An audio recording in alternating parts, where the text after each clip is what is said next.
Hello दोस्तों, मैं Ravi sir आपका स्वागत करता हूं गुरुजी तर्कस पर। जैसा कि हमारी टीम पूरा आपको यूपीपी प्रैक्टिस बैच करा रही है और आपको निरंतर वीडियो मिल रहे होंगे और आप अपनी अच्छी से पढ़ाई कर रहे होंगे।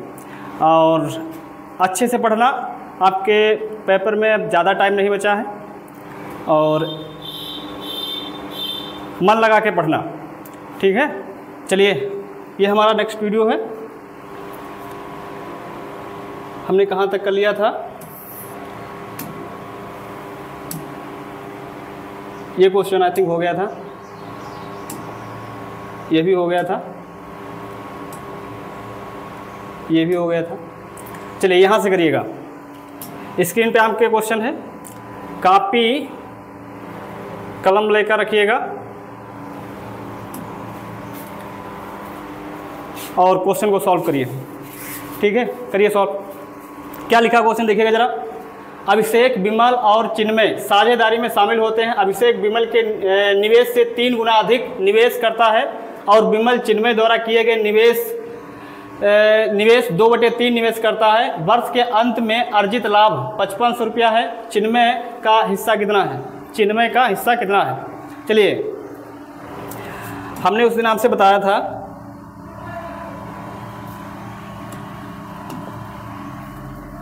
कि जब हम लाभ हमारा बराबर होता है पूंजी और गुणे समय, यानी हमारी जो पूंजी है और कितने समय के लिए लगाई जाती है, यानी पूंजी और जो समय की आपस में हम गुणा कर देते हैं तो क्या वो किसके बराबर हो जाता है? लाभ के बराबर हो जाता है। तो किसके बराबर हो जाएगा? लाभ के बराबर हो जाएगा। तो यहाँ पर देखिए कितने लोग हैं।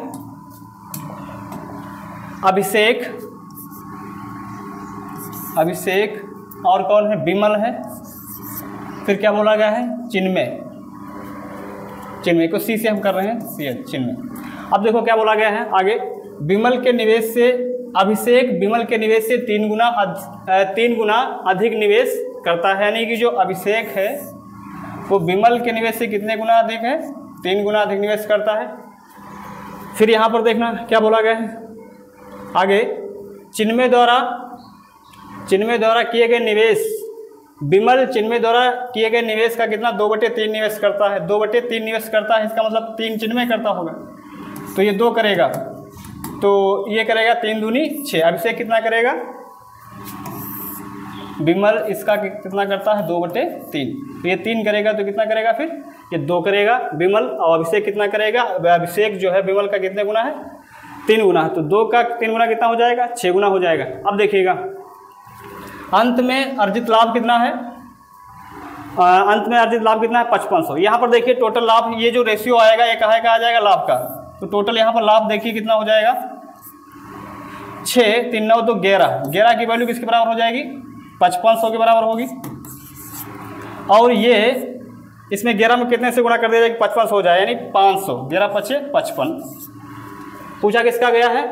चिन्मय का हिस्सा क्या होगा? तो चिन्मय का हिस्सा मतलब इसमें भी आप किससे गुणा कर दीजिए? 500 से गुणा कर दीजिए। 3 5 कितना हो जाएगा? 15, यानी 1500 किसका हिस्सा हो जाएगा? चिन्मय का। अगर पूछ लिया अभिषेक का हिस्सा कितना होगा, तो अभिषेक का भी इसमें 500 से आप गुणा कर दीजिए, कितना हो जाएगा? 6 5 30, यानी 3000। ये किसका हिस्सा हो जाएगा? अभिषेक का हो जाएगा। और ये टोटल था 55 दिया ही होता, और यह चिन्मय का कितना हो जाएगा? 1500। इसमें पूछा गया है कि चिन्मय का हिस्सा कितना होगा, तो चिन्मय का हिस्सा कितना हो जाएगा? 1500 हो जाएगा चिन्मय का हिस्सा, ठीक है। अगला क्वेश्चन देखिएगा, और आप लोग मतलब जो है कमेंट भी करते रहिएगा ताकि समझ में आ रहा है कि नहीं आ रहा है। देखिए स्क्रीन पर एक क्वेश्चन है, सॉल्व करिएगा इसको। क्वेश्चन है, एक आदमी एक वस्तु को 25% के लाभ पर बेचता है। यदि उसने इसे 25% कम पर खरीदा होता और इसे 12 रुपया 60 पैसा कम पर बेचा होता तो उसे 30% का लाभ होता। वस्तु का क्रय मूल्य ज्ञात कीजिए। वस्तु का क्रय मूल्य ज्ञात कीजिए। देखना इस तरीके से अगर क्वेश्चन हो तो उसको कैसे सॉल्व करेंगे। यहाँ पर हमेशा ध्यान रखना, जो लाभ और जो हानि होती है, लाभ और जो हानि होता है वो किस पे लिया जाता है? क्रय मूल्य पर। लाभ हानि किस पर हो रहा होगा? क्रय मूल्य पर लिया जाता है। क्रय मूल्य मतलब सीपी। क्रय मूल्य क्या होता है? जिस मूल्य पर जो वस्तु खरीदी जाती है वह उस वस्तु का क्या होता है? क्रय मूल्य होता है। वह उस वस्तु का क्या होगा? क्रय मूल्य होगा। अगर क्रय मूल्य क्वेश्चन में नहीं दिया हुआ तो हम अपने आप तरफ से क्वेश्चन में मान सकते हैं क्रय मूल्य कितना होगा, 100% क्वेश्चन क्या होगा, क्रय मूल्य होगा। यहाँ पर देखिए विक्रय मूल्य क्या होता है, विक्रय मूल्य कितना होगा, एसपी यानी सेलिंग प्राइस, इसको विक्रय मूल्य को क्या मानेंगे, एसपी। और विक्रय मूल्य क्या होता है, जिस मूल्य पर जो वस्तु बेची जाती है वह उस वस्तु का क्या होता है, विक्रय मूल्य होता है, वह उस वस्तु का क्या होता है, विक्रय मूल्य होता है। तो यहाँ पर इस क्वेश्चन में बोला गया है एक आदमी ए वस्तु को 25% लाभ पर बेचा जाता है, 25% लाभ पर बेचा जाता है, मतलब उसका क्रय मूल्य कितना रहा होगा, 100% रहा होगा। और ये भी बात ध्यान रखना, अगर लाभ हो रहा होगा तो हमेशा सेलिंग प्राइस क्या बड़ा होगा, सीपी से, तो उस कंडीशन में क्या हो रहा है, लाभ हो रहा होगा। अगर लॉस हो रहा होगा तो सीपी बड़ा होगा किससे, एसपी से, यानी कि क्रय मूल्य क्या होगा, विक्रय मूल्य से बड़ा होगा, तो वहाँ पर क्या होगा, लाभ वो हानि हो रहा होगा। अगर से विक्रय मूल्य बड़ा है क्रय मूल्य से तो वहाँ पर क्या हो रहा होगा, लाभ हो रहा है।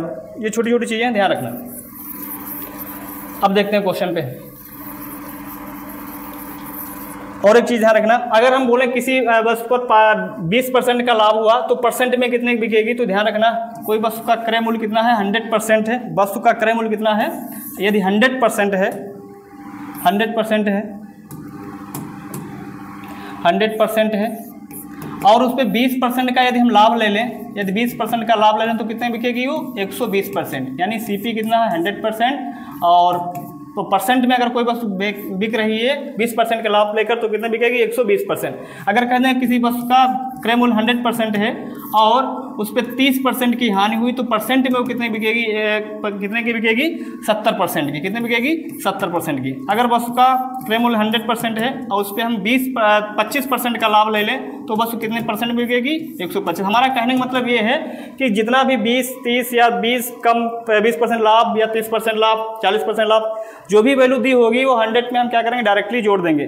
100 में डायरेक्टली जोड़ेंगे, लेकिन अगर कोई वैल्यू होगी तो उसमें हम डायरेक्ट नहीं जोड़ेंगे, पहले उसका निकालेंगे, उसके बाद तत्पश्चात जितना वृद्धि हो रही होगी वो वृद्धि करेंगे।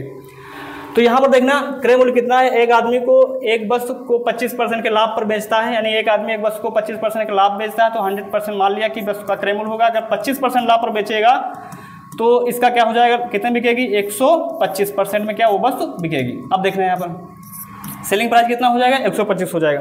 अब क्या बोला गया, आगे देखिएगा क्वेश्चन, आगे बोला गया है यदि उसने 25%, यहाँ पर 25% की जगह पर आप 20% इसको कर लीजिए, कितना हो जाएगा, 20%। 20% कम पर खरीदा होता है, यानी अभी खरीद रहा है कितने, 100%, वो 20% कम पर खरीदेगा तो 20% कम मतलब 80% में खरीदेगा, कितने में खरीदेगा, 80% पे खरीदा होता और इसे 12 रुपया 60 पैसा कम पर बेचा होता है तो उसे 30% का लाभ होता है, यानी कि इस पर अब कितना लाभ हो रहा है, 30% का लाभ होता है।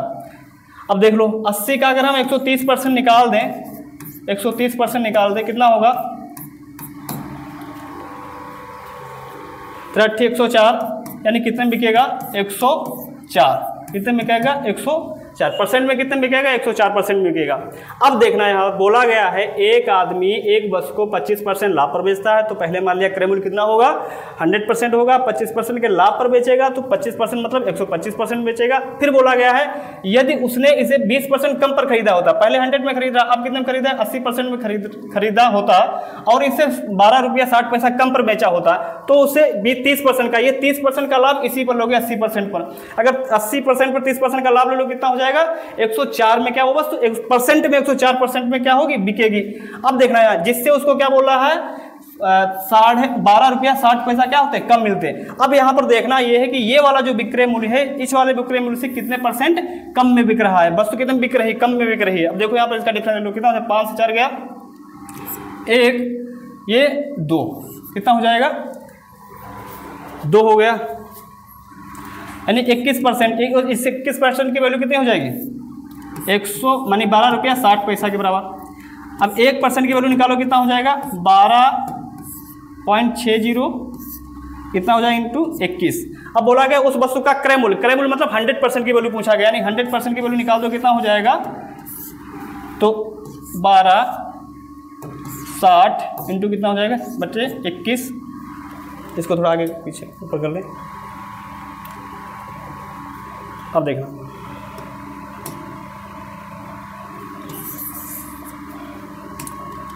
कितना हो गया 12। 100% की वैल्यू पूछा है तो कितना हो जाएगा क्रय मूल्य 100% हो जाएगा। पॉइंट हटेगा, नीचे जीरो आ जाएगा, कितना 2। अब ये 2 जीरो से 2 जीरो कैंसिल हो गया, कितना बचेगा 21 छक्का कितना होता है 126 यानी कि 60। कितना हो जाएगा 60। तो उस वस्तु का क्रय मूल्य कितना हो जाएगा 60 रुपया उस वस्तु का क्रय मूल्य हो जाएगा। ठीक, एक बार फिर से देख लीजिएगा अगर आपके समझ में नहीं आया है। ये इस तरीके से हमने लगाया है क्वेश्चन को, फिर से एक बार समझा रहे हैं, समझने की कोशिश करना। एक आदमी एक वस्तु को 25% के लाभ पर बेचता है, मान लिया क्रय मूल्य कितना होगा 100%, और इसको 25% के लाभ पर बेचता है तो क्रय मूल्य 100 है तो इस पर 25% का लाभ लेगा, कितने बिकेगा 125 की बिकेगी परसेंट में। यदि उसने इसे 20% कम पे खरीदा होगा, यानी पहले वो 100 में खरीद रहा, आप कितने में खरीदेगा 80% में खरीदेगा, और इसे 12 रुपया 60 पैसा कम पर बेचा होता तो उसे 30% का लाभ मिलता है, यानी इसी को कितने में बेचा है 30% के लाभ पर। तो 80 का 30% यानी कि 30% निकालो या डायरेक्ट आप 130% निकाल लीजिए। ठीक है, तो कितना तेरा ठीक कितना हो गया 104। तो परसेंट में कितने बिक रही है 104, जिससे उसको कितने 12 रुपया 60 पैसा कम मिलते हैं, यानी 30% के लाभ बेचा जाता है तो उसको 12 रुपया 60 पैसा कम मतलब मिलते हैं। अब परसेंट में देख रहे हैं तो कितने बिक रही है 104 में बिक रही है। कितने बिक रही है 104 में बिक रही है। तो अब यहाँ पर देखो पहले 125 में बिक रही थी, अब कितने में 104 में बिक रही है। अब परसेंट में देखो कितने कम रुपये में बिक रही है, यानी कि 21% कम में बिक रही है।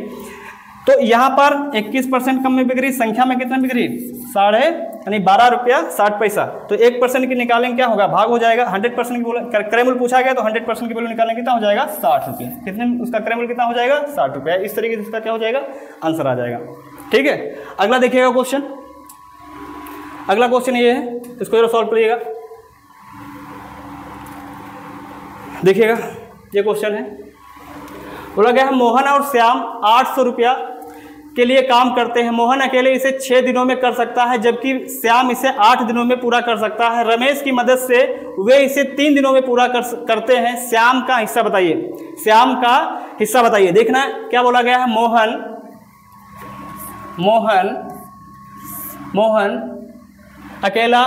मोहन अकेले इसे 6 दिन में करता है, नहीं मोहन कितने दिन तक करता है 6 दिन तक करता है, जबकि श्याम कितने दिन तक करता है 8 दिन तक करता है। अब क्या बोला गया रमेश की मदद से यानी रमेश की मदद से मोहन और सोहन कर ही रहे थे, मोहन और श्याम तो काम कर ही रहे थे। अब उनकी मदद करने के लिए कौन आ गया रमेश। अब तीनों मिलकर उस काम को कितने दिन में कर रहे हैं 3 दिन में कर रहे हैं। अब तीनों का क्या ले लेंगे एलसीएम ले लेंगे, यानी कुल काम निकलेगा एलसीएम लेने के बाद। तो 6 8 3 का क्या हो जाएगा 24, कुल काम कितना हो जाएगा, यानी लासा इनका होगा कुल काम ही। तो अब क्षमता निकाल लेते हैं। हमने बताया था यहाँ पर हमारे क्या होते हैं, ये दिन होते हैं, ये क्या होता है कुल कार्य निकलता है, यहाँ पर कुल कार्य निकलता है। और यहाँ पे जो आती है इनकी क्या होती है क्षमता आती है। क्षमता मतलब एक दिन की क्षमता, यानी एक दिन में काम करने की क्षमता क्या है, एक दिन में इनमें काम करने की क्षमता क्या है। अब देखना यहाँ पर देखो, मोहन 6 दिनों तक काम कर रहा था, सोहन 8 दिनों तक काम कर रहा था। सोहन तो काम कर रहे थे, इनकी मदद करने के लिए कौन आ गया मोहन और श्याम तो काम कर ही रहे हैं। मोहन करता 6 दिन, श्याम करता 8 दिन तक। अब मोहन और श्याम तो काम कर ही रहे थे, इनकी मदद करने के लिए कौन आ गया रमेश की मदद से वे 3 दिन तक काम करते हैं, यानी कि रमेश की मदद से क्या करते हैं काम को 3 दिन में पूरा करते हैं। अब हमने क्या किया कुल कार्य कैसे निकाला, 6 8 3 का हमने क्या लिया एलसीएम ले लिया। तो हमने एलसीएम लेने का तरीका आपको बताया था पिछले वीडियो में कि जो संख्या या तो भाग से ले लीजिएगा, या इसमें जो संख्या बड़ी है उसको आप पहले 1 गुना करिए। तो 8 एक कम 8 से तो भाग जाएगा नहीं, आप इसको 2 गुना कर दीजिए, 8 दूनी 16 से भी नहीं जाएगा, 8 3 24। तो 24 का क्या हो जाएगा कुल कार्य हो जाएगा। अब क्या करते हैं कि क्षमता निकालेंगे। क्षमता कैसे निकाली जाती है, यानी इन दिनों से भाग कर दीजिए किसमें कुल कार्य में, तो यानी कि कुल काम में भाग कर दीजिए। 6 में से अगर 24 भाग करेंगे 6 चौक 24, तो मोहन की एक दिन में क्षमता कितनी हो जाएगी 4। इसी तरीके से सोहन को भाग करो, 8 3 कितना हो जाएगा 24 और 3 8 कितना हो जाएगा 24। तो ये कुल काम की क्या हो गई, इनकी क्षमता आ गई अलग अलग सबकी निकल के। तो यहाँ पर देखिएगा मोहन की क्षमता कितनी है 4, सोहन की कितनी है सोहन निकल रहा है, श्याम की कितनी है 3। तो 4 3 7 तो हो गई, टोटल क्षमता 8 है। तो रमेश की कितनी बची 1, अब यहाँ पर देखिएगा मोहन और श्याम 800 रुपये के लिए एक काम करते हैं। मोहन अकेले इसे 6 दिनों में कर सकता है, जबकि श्याम इसे 8 दिन में पूरा कर सकते हैं। रमेश की मदद से वे तीनों इसे 3 दिन में पूरा कर सकते हैं। श्याम का हिस्सा बताना, श्याम का हिस्सा बनाना, टोटल कितना दी, 8 की वैल्यू कितनी दी हुई है 800 के बराबर। तो इसमें कितने से गुणा कर दिया जाए, यानी ये कुल काम है, कुल काम कितना दिया हुआ 800 रुपये में दिया हुआ है। तो इसमें गुणा कितना हो जाएगा, आप कर दीजिए 100 से। तो 100 से यहाँ पर होगा, तो रमेश की पूछा गया है, तो रमेश में भी आप क्या कर दीजिए 100 से मल्टीप्लाई कर 3 एकम कितना हो जाएगा 300 रुपया। तो कितना हो जाएगा 300, यानी कि श्याम का हिस्सा कितना हो जाएगा, श्याम का हिस्सा कितना हो जाएगा 300। तो इसका आंसर कितना आ जाएगा 300 आ जाएगा। कितना आंसर आ जाएगा 300। अगला देखिएगा, अगला क्वेश्चन है, इसको सॉल्व करिएगा जरा। इस तरीके से अगर क्वेश्चन आए तो हम कैसे सॉल्व करेंगे, देखना। 15, 20, 25, 135 के बीच कितने पद हैं, पदों की संख्या निकालना है, कितने नंबर होंगे। देखो यहाँ पर n बराबर होता है अंतिम पद माइनस प्रथम पद बटे में होता है सर्वांतर। क्या होता है सर्वांतर, और प्लस क्या होता है 1। सर्वांतर का मतलब होता है किन्हीं दो पदों के बीच का अंतर। अब देखना है यहाँ पर, तो अंतिम पद क्या है 135, प्रथम पद क्या है 15, प्लस सर्वांतर कितना है आप देख लीजिए 5, 15 और 20 का, या 20, 25 का कितना हो जाएगा 5 का है, और प्लस कितना 1, ये हमारे फार्मूले में कितना बचेगा 0, 3 से 1 गया कितना बचेगा 2 और 1, यानी 120 बटे 5 प्लस 1, 5 दूनी 10, 5 चक्कू 20, 24 और कितना हो जाएगा 25। तो पदों की संख्या कितनी आ जाएगी 25 हो जाएगा। कितना हो जाएगा 25 हो जाएगा। ठीक है, तो पदों की संख्या कितनी हो जाएगी 25 हो जाएगी। अगला क्वेश्चन देखिएगा, अगर यहीं पे योग निकालने के लिए बोल देता तो योग के लिए क्या होता है, योग निकालने के लिए अगर पूछ लेता तो योग बराबर होता है अंतिम पद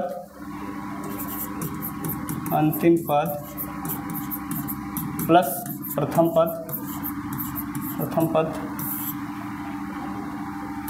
गुणे n इंटू कितना हो जाता बटे में कितना हो जाता है 2। तो इस तरीके से हम योग निकाल सकते हैं, यहाँ से हम संख्या निकाल सकते हैं, यानी कि 15 से 135 के बीच में कितनी संख्या होंगी, तो इस तरीके से हम इसको सॉल्व कर सकते हैं। ठीक है, अगला नेक्स्ट क्वेश्चन देखिएगा,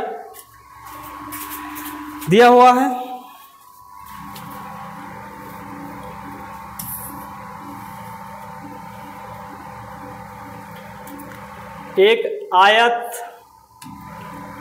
एक लान आयत के आकार का है जिसकी भुजाओं का अनुपात 2:3 है। लान का क्षेत्रफल 600 मीटर स्क्वायर है। लान की चौड़ाई ज्ञात कीजिए। ठीक, लान की क्या करना है चौड़ाई ज्ञात करना है। तो आयत का आपको पता होना चाहिए क्षेत्रफल क्या होता है। आयत का जो क्षेत्रफल होता है, ठीक है, आयत का क्षेत्रफल जो होता है तो कितना होता है लंबाई इंटू चौड़ाई, लंबाई इंटू चौड़ाई होता है। आयत का क्षेत्रफल क्या होगा लंबाई इंटू चौड़ाई। अब यहाँ पर क्या बोला गया है और क्षेत्रफल कितना है,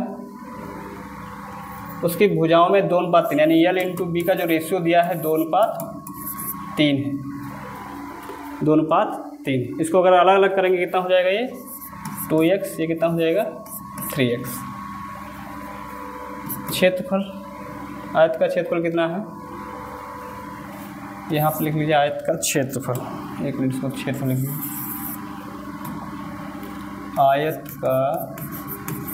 का क्षेत्रफल कितना है 600। लंबाई कितनी है यहाँ पर 2x और ये कितना 3x, कितना हो जाएगा 3x। अब इसको सॉल्व कर लीजिए थोड़ा। 3 दूनी कितना हो जाएगा 3 दूनी 6 और 2 एकम 2, कितना हो जाएगा 10 यानी 100। तो x स्क्वायर बराबर कितना हो जाएगा 100, और ये स्क्वायर अगर हटेगा इधर से रूट क्या हो जाएगा 100 हो जाएगा। इस तरीके से x की वैल्यू कितनी आ जाएगी 10 मीटर आ जाएगा। कितना आ जाएगा 10 मीटर। अब ये वैल्यू उठा के यहाँ पर रख दीजिए आप। 2 इंटू 10, 10 दूना कितना हो जाएगा 20, और यहाँ पर कितना हो जाएगा 3 इंटू 10, 10 30 मीटर, यानी ये 30 मीटर ये 20 मीटर। तो लॉन की चौड़ाई ज्ञात कीजिए, कितना हो जाएगा 30 मीटर चौड़ाई होगी और 20 मीटर क्या हो जाएगा 20 मीटर क्या हो जाएगा 20 मीटर क्या हो जाएगा इसका लंबाई हो जाएगा। चौड़ाई की जगह पर क्या हो जाएगा यहाँ पर लंबाई होगी, कितना हो जाएगा 20। अगला देखिएगा क्वेश्चन, अगला क्वेश्चन है ये सॉल्व करिएगा। अगला क्वेश्चन है, एक साइकिल चालक 900 मीटर की दूरी 30 सेकंड में तय करता है। साइकिल चालक की किलोमीटर प्रति घंटा की गति कितनी है, यानी कि साइकिल चालक की जो गति है किलोमीटर प्रति घंटा में बताना है।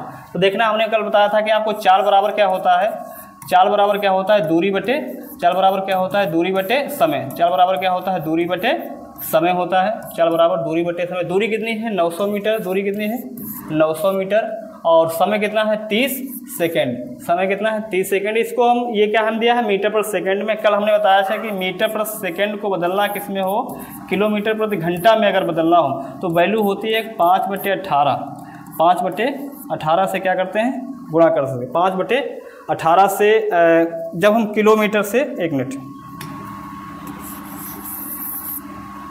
जब मीटर पर सेकंड से यानी छोटे वैल्यू से कहाँ जाएंगे बड़े में तो 18/5 से गुणा करेंगे, और जब किलोमीटर प्रति घंटा से कहेंगे मीटर पर सेकंड में आएंगे तो 5/18 से क्या कर देंगे हम गुणा कर देंगे। मीटर पर सेकंड से यानी बड़े छोटे से बड़े में जाएंगे तो बड़ी वैल्यू ऊपर छोटी वैल्यू नीचे, और बड़े से कहाँ में आएंगे छोटे तो छोटी वैल्यू ऊपर और बड़ी वैल्यू नीचे, इस तरीके से क्या कर देंगे गुणा कर देंगे। यहाँ पर यही चीज़ पूछा गया है कि बताइए इसका जो साइकिल चालक की जो गति बताना है किलोमीटर प्रति घंटा में बताना है, ये मीटर पर सेकंड में दिया है तो 18/5 से क्या कर दिए इसमें गुणा कर दिए। देखिए 0 से 0 कैंसिल हो गया, 3 तिहाई 9, 5 छक्का 30, ठीक है 5 छक्का कितना हो जाएगा 30, और कहाँ है पूछा गया किलोमीटर प्रति घंटा, 18 छक्का 108, 18 छक्का कितना हो जाएगा 108, 108 900 सही है,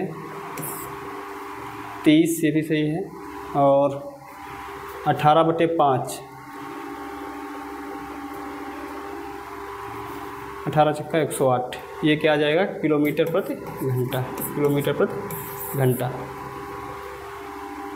किलोमीटर प्रति घंटा। ये हो जाएगा इसका ऑप्शन, शायद प्रॉब्लम हो कोई,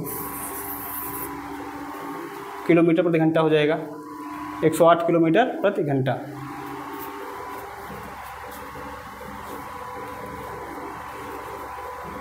अगला क्वेश्चन देखिएगा, अगला क्वेश्चन है